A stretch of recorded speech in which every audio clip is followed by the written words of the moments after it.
And now we move to the category of education. And to present this award, we have a very special person. She embodies glamour and exudes the elegance of natural beauty. She is effortless in her style and her grace. She's intelligent, sensitive, and self-made. She is shy, yet indomitable and fiercely loyal. She is the golden girl of contemporary cinema, and her eclectic body of work reflects bold convictions. She makes smart choices, guards her independence, and nourishes creativity. She joined the L'Oréal Paris family 2 years ago. To present this award, we welcome on stage none other than the gorgeous Katrina Kaif. And along with her, we'd like to invite Mr. Satyaki Ghosh, Director, Consumer Products Division, L'Oréal India.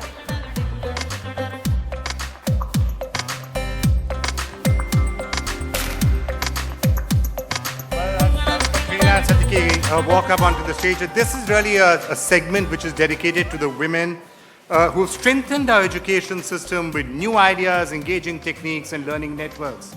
Their efforts maximize India's access to physical classrooms, to virtual teachers, to high quality and low cost education, and also to scalable innovations. So, ladies and gentlemen, let's take a look at the nominees in this category of education.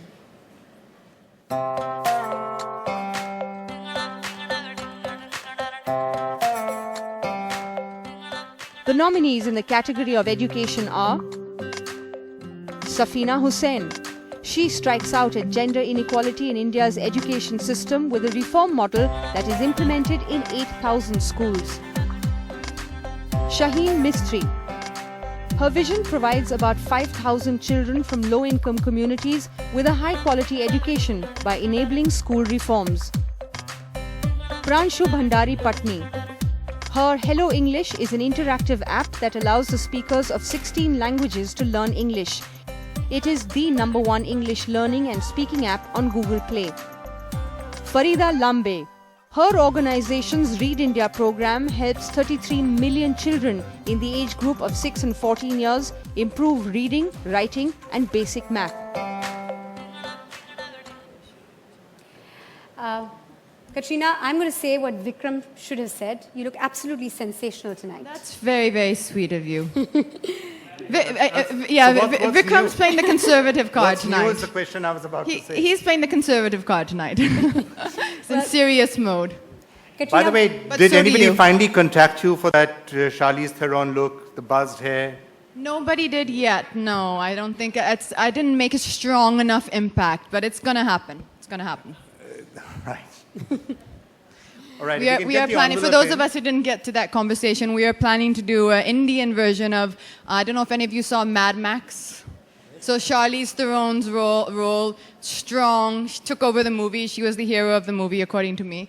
So we're working on that together. So Katrina says that if you can spread the message, if anybody wants to give me a role like that, I'm happy to shave my hair. Absolutely. Go for a stubble cut. So how many in the audience would watch a movie like that? Other than Sohail. All right, lots of other hands have gone up. So there you are. It will work. It will work. All right, can we have the envelope? Well, today is about heroes in the education field. So is there something that you'd like to absolutely say about this category? Absolutely. I think that, first of all, thank you very much for inviting me to be a part of this evening yet again. And I think I'm very lucky that, again, this year I got to present a category which, to me, is personally something that I connect with for two reasons. One is that my mom, who this year was not able to come, but she works herself in a charitable organization in education to educate kids very young, and she works on the curriculum herself. So it's something which I do understand the kind of work that goes behind it and the kind of work these amazing women put into doing things like this, and tirelessly, and without any recognition and without any a pat on the back, so to say. These are the people who are giving back to the world in a world where I think fear seems more real than love. These are the women who are spreading love and care in the world, and I think if we have a few more women like this in the world, it will be a better place. So it's really a great honor to be here tonight. And I think the recipient of this award, if I can announce her to come on stage, is Safeena Husain. Ladies and gentlemen, Safeena Husain, a visionary in her own field. Her work impacts all of us in that it infuses new hope for the next generation. She tackles the root cause of gender inequality in India's education system with a unique reform model. Right. Let's just quickly take a look, Safeena, at some of the work that you've been doing.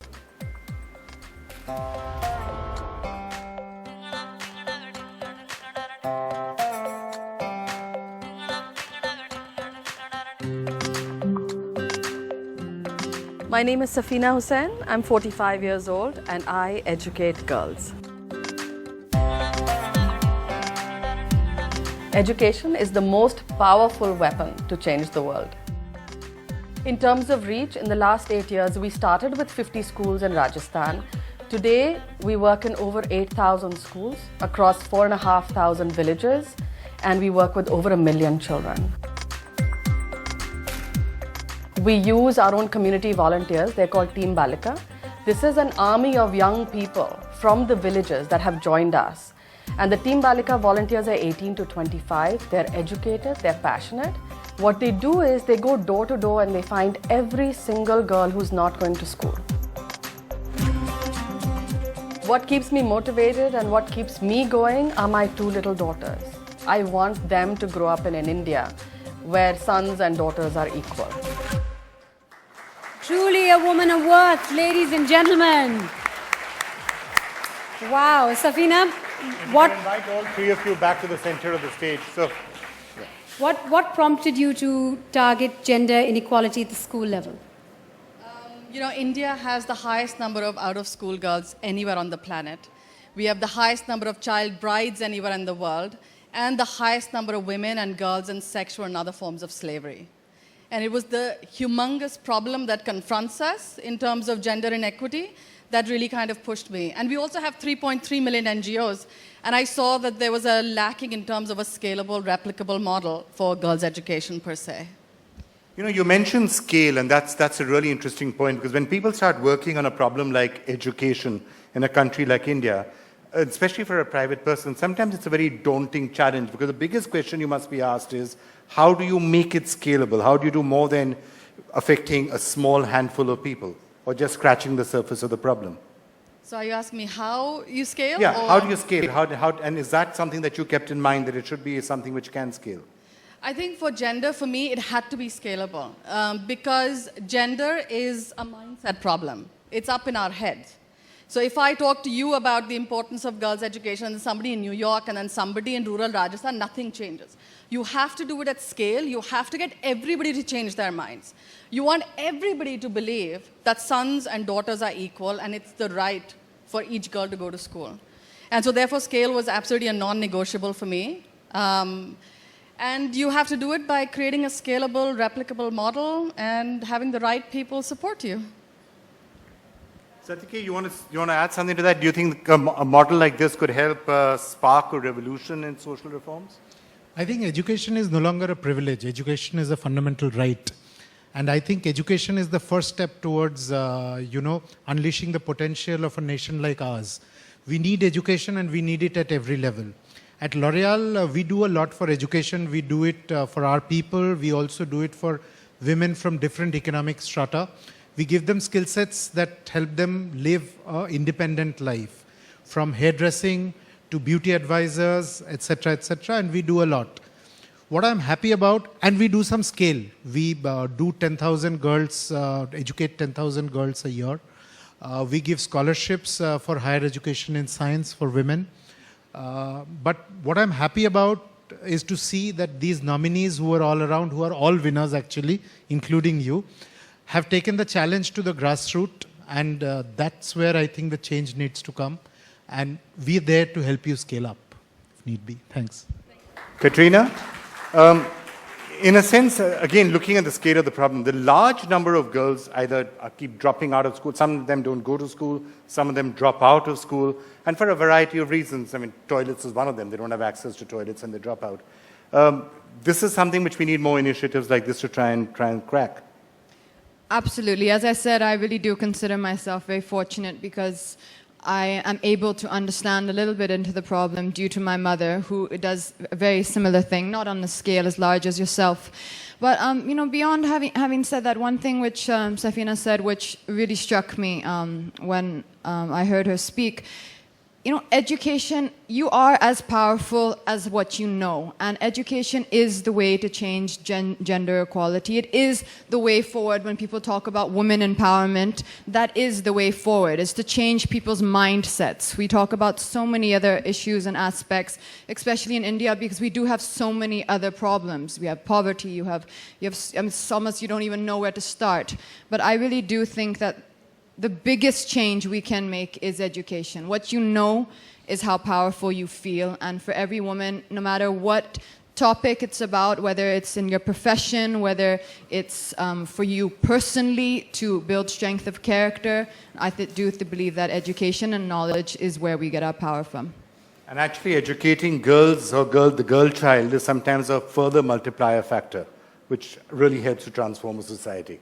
Sorry, I didn't hear what you said. I said if you, in addition to education in general being something really important, when you're educating the girl child, enough studies have been shown that that really becomes a major force multiplier, and hopefully that is something we should focus on also. Absolutely, and I think that's what Safeena said about gender equality, working towards that, is so people realize the value and that there is no difference between, you know, a girl child and a boy child. Right. Thank you. Thank you all so much.